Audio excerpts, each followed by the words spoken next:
I know 3 words to be completely concrete, and those words are, God is faithful. He is and always will be. God has been faithful to me, and even when it seemed like I was distant from Him, He was there waiting for me patiently, and I always came back.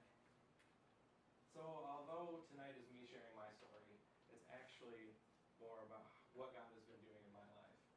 And I don't want it to be about me. I want it to be about God, about God, and the things that He has done through me, and the experiences in my life. When Pastor Mark said, "Hey, do you want to talk while I'm away?" I'm like, "Sure." And he's like, "All right, have fun." Okay.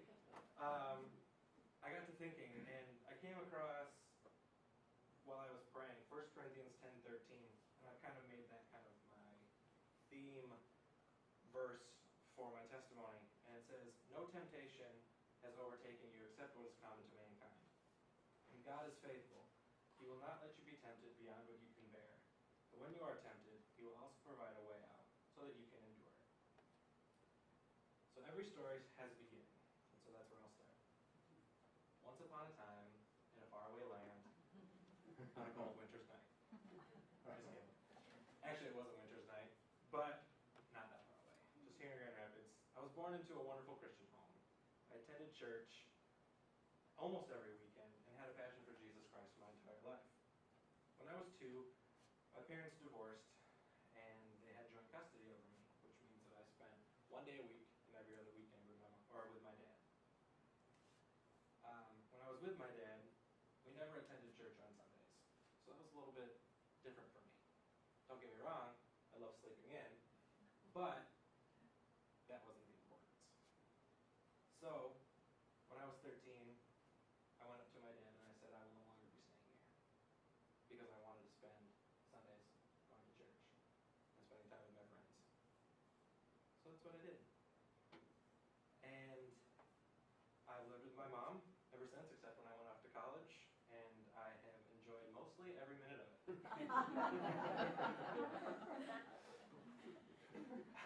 I still see my father and spend time with him, but the relationship isn't how a normal father-son relationship is. It's broken, it's scary.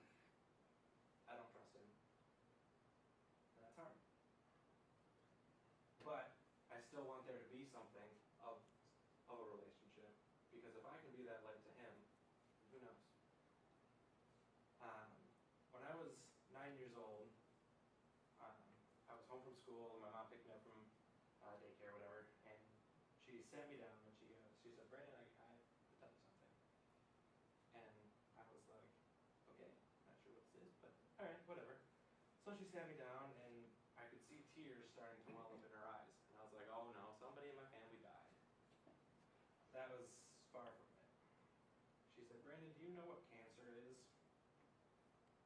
I had a slight idea of what it meant, but only because my great-grandfather was diagnosed and ended up passing away from liver cancer.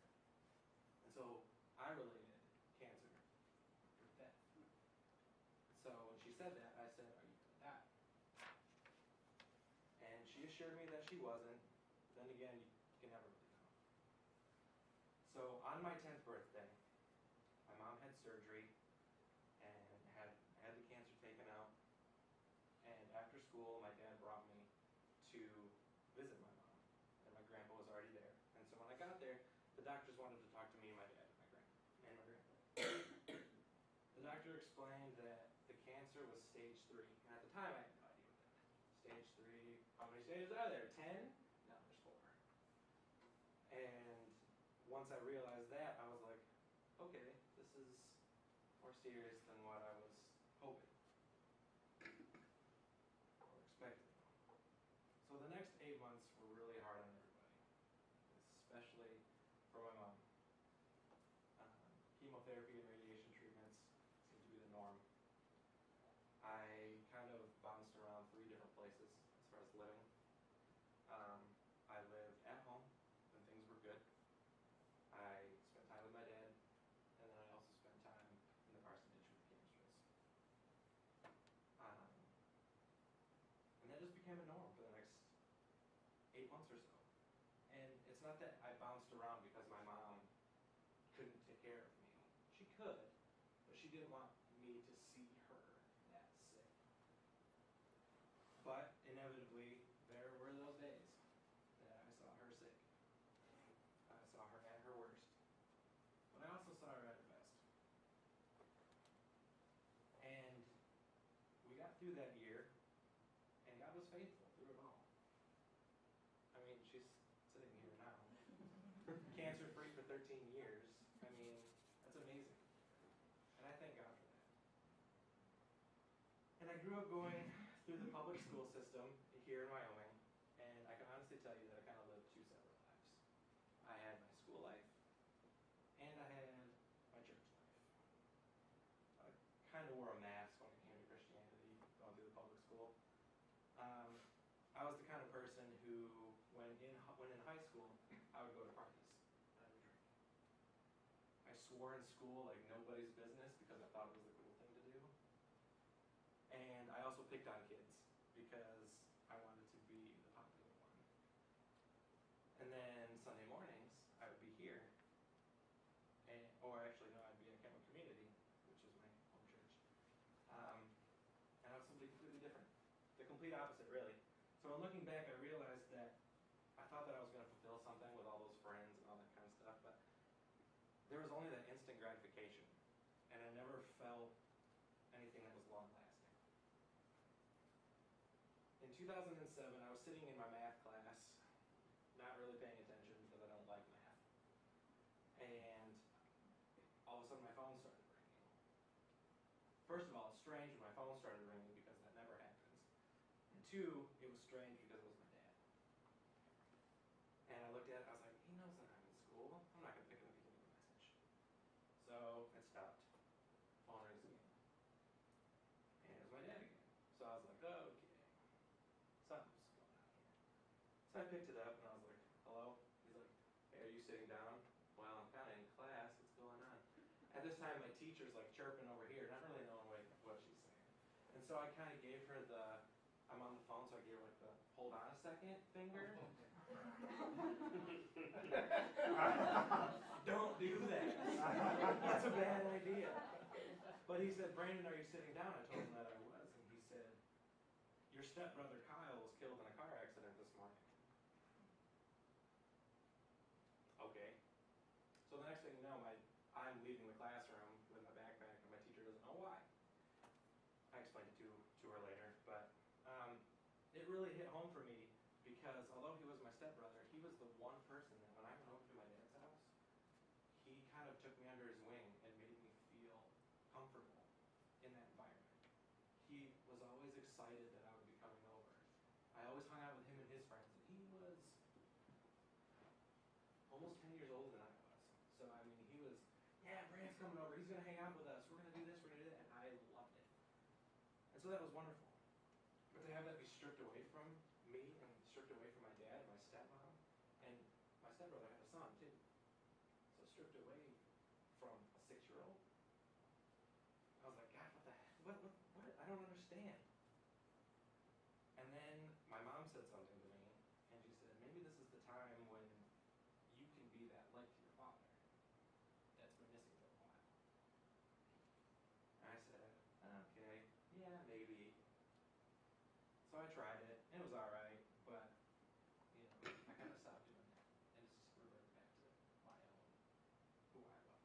But nonetheless, God is faithful. My senior year of high school was when God really decided to tap on my shoulder and say, hey, look at that 2x4 that's coming through your head. About 2 weeks before graduation, the principal kind of gathered up all of us seniors, and he asked us, when you walk out of these halls, who are you going to be? I hadn't really spent time thinking about it. I still have 2 weeks of high school left. But it got me thinking, I was no longer going to be a high school student. I wasn't going to be the drum major of the marching band, the senior leader of the theater department, and I wasn't going to be the senior class clown anymore. I was going to be the lowest on the totem pole. I would have to make new friends. And who did I want to be? Who was I, really?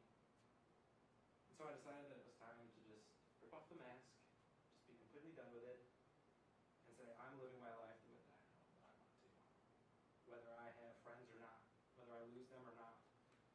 When I made that decision, Satan came after me hard because I was now following God and not doing things that he was like, yeah, you can totally get away with it.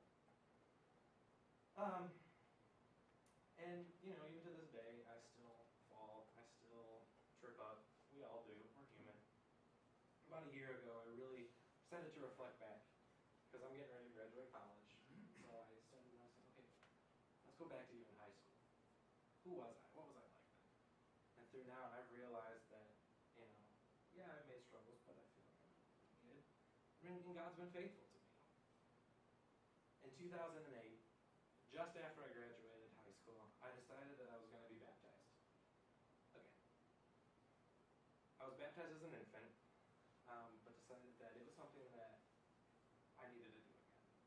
Before I went off to college, a new life, a new start, a new me, pretty much. So that's what I did. And I remember the first day I moved into college. I was excited yet really nervous. I was excited because I'd be living on my own. I was nervous because I'd be living on my own. And I was the only one from my high school who was going to be attending Cornerstone. So I had no choice but to make new friends. And I made a friend the very first day, and we're still good friends now. I got myself all moved in and decided that I was going to go to the dorm room next to me, which was attached by a bathroom. Just kind of introduced myself, we're going to be here for a whole year, might as well get to know them. And I walked in, introduced myself, and his name is Evan.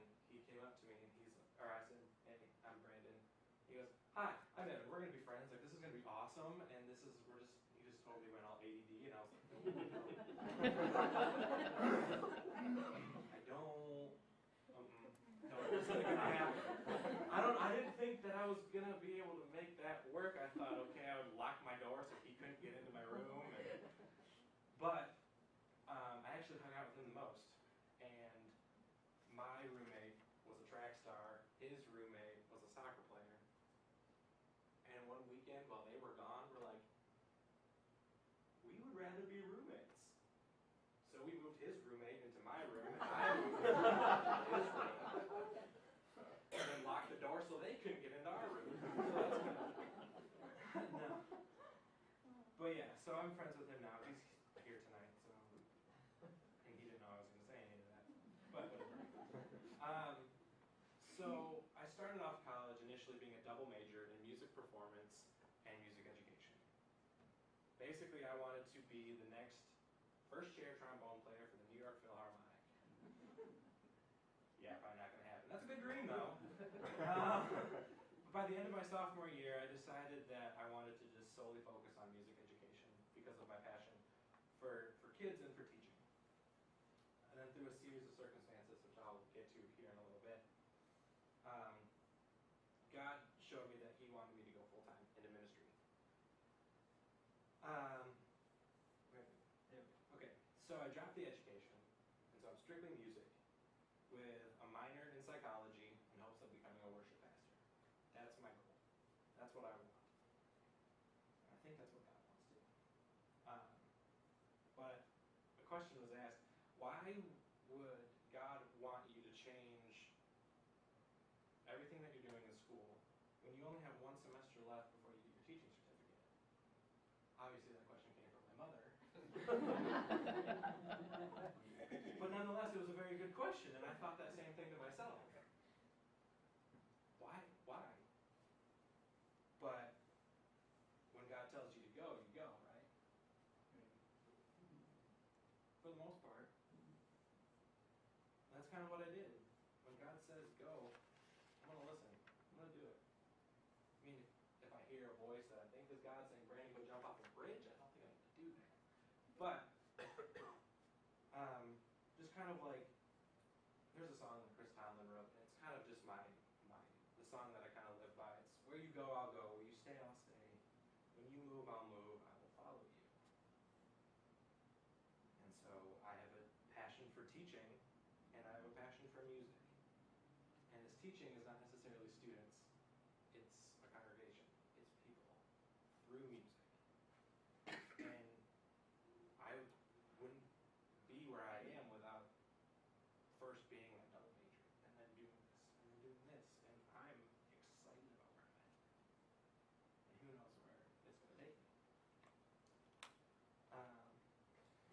between my freshman and sophomore year of college, I was hit again by tragedy and a time when God asked me to trust Him. I was working at Meyer at the time and received a text message from my childhood best friend growing up. And he said, "Call me ASAP. It's important." I had just come back from break, so I decided to go on another one. And I called him and I said, "Hey, what's going on?" And he took a deep breath and he said, "My brother committed suicide. He's dead, man." I about dropped my phone. Nope. My body went completely numb. I went completely in shock. I told him I would be on my way to his house shortly. I ran back inside, clocked back in from my break, told my boss I'm leaving, then clocked back out, and then drove to my buddy's house, which is a 45-minute drive on a normal day, and it took me about 25 minutes to get there. Walking through and walking into his house, it was weird. It was a weird feeling. Knowing that my friend, someone who I'd grown up with on the same street for 20 years, is dead. I was thinking to myself on the drive, I must be dreaming. This can't be real. This can't really happen. But yeah, no, it was real. Very, very real. And I was to the point of anger with God. I questioned why He would allow something like this to happen. I didn't understand it. It made absolutely no sense. So time passed, and life kind of went on, and we kind of had to just move on and move past it and work through it. But shortly after his death, I started doing a lot of research on suicide and came to some startling statistics, like the rate of suicide is highest between the ages of 15 and 24. Kind of makes sense if you think about it, because we're at that stage in our life when we're trying to figure out who we are and what we want to be, and we want people to be okay with who we are, and sometimes it's not. But the most startling statistic was that somebody successfully commits suicide every 90 seconds. And the word suicide just seems to be kind of taboo. And so I didn't want to just make my friend another statistic. And I wanted to kind of change lives however I could. And initially I didn't know how. But then I was like, okay, well maybe I will start like a group. So I did. And now I own, I guess, a nonprofit organization called the Life Foundation, which is geared to help young people work through stuff, work through their issues, to be able to talk to people about what's going on in their life, and for me to provide resources for them through the age range of 15 to 24. So even through all of this, if I can save one life, then this whole thing would be worth it. And God is faithful to me.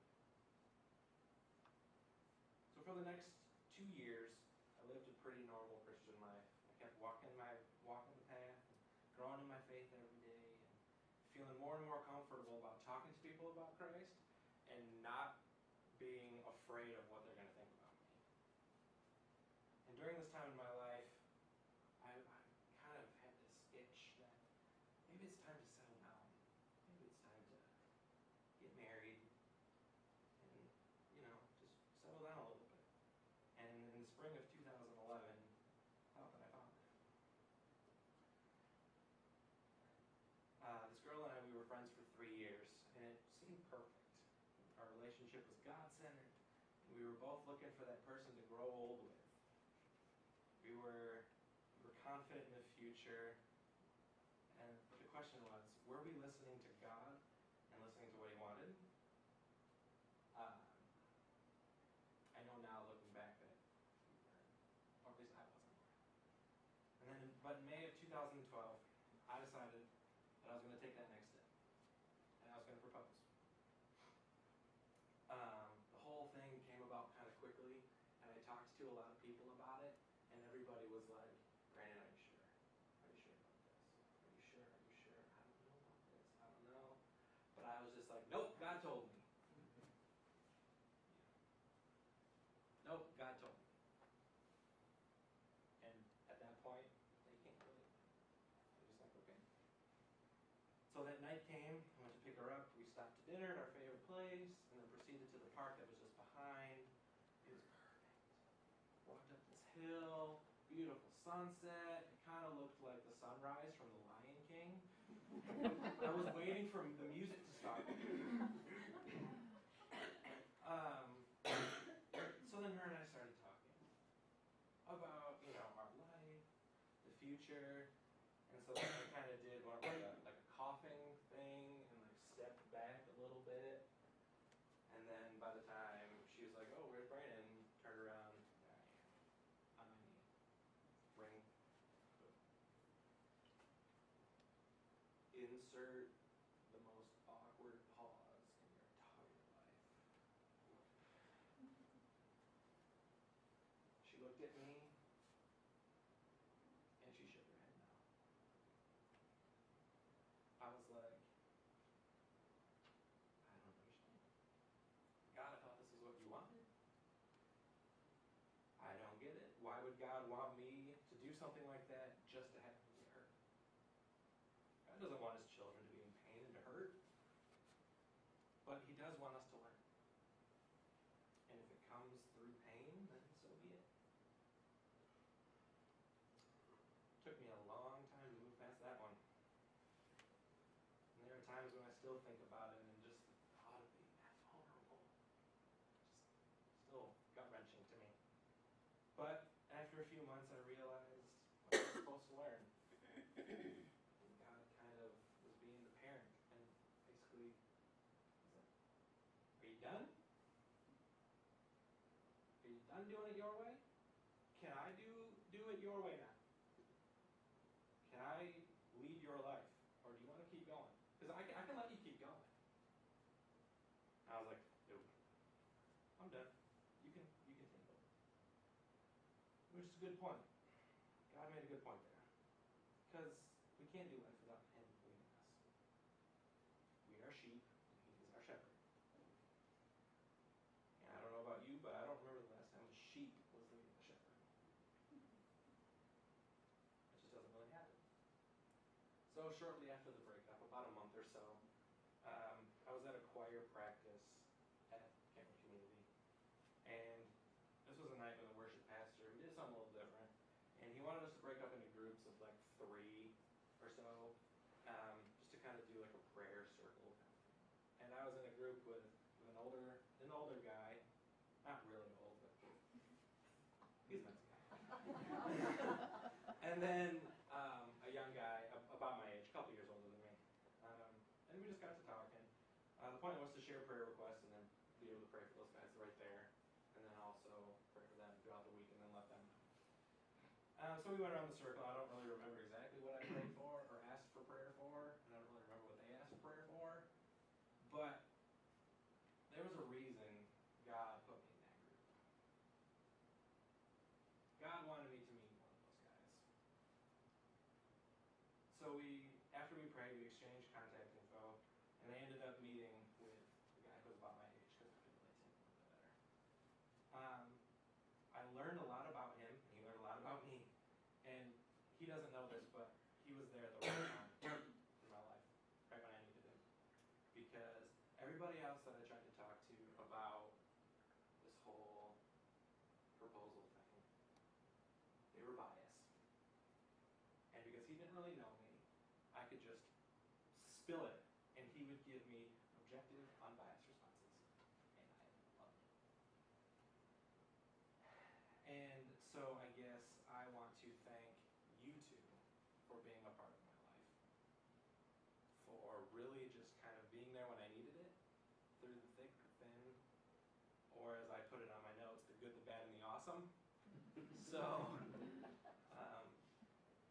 but through everything, through the good, through the bad that I've experienced in my life so far, and obviously the inevitable of the good and the bad that's going to happen,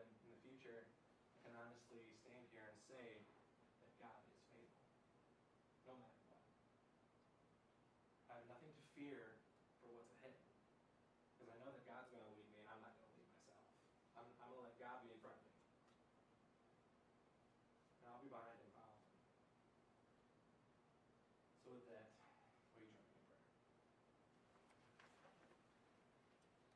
Heavenly Father, great is your faithfulness.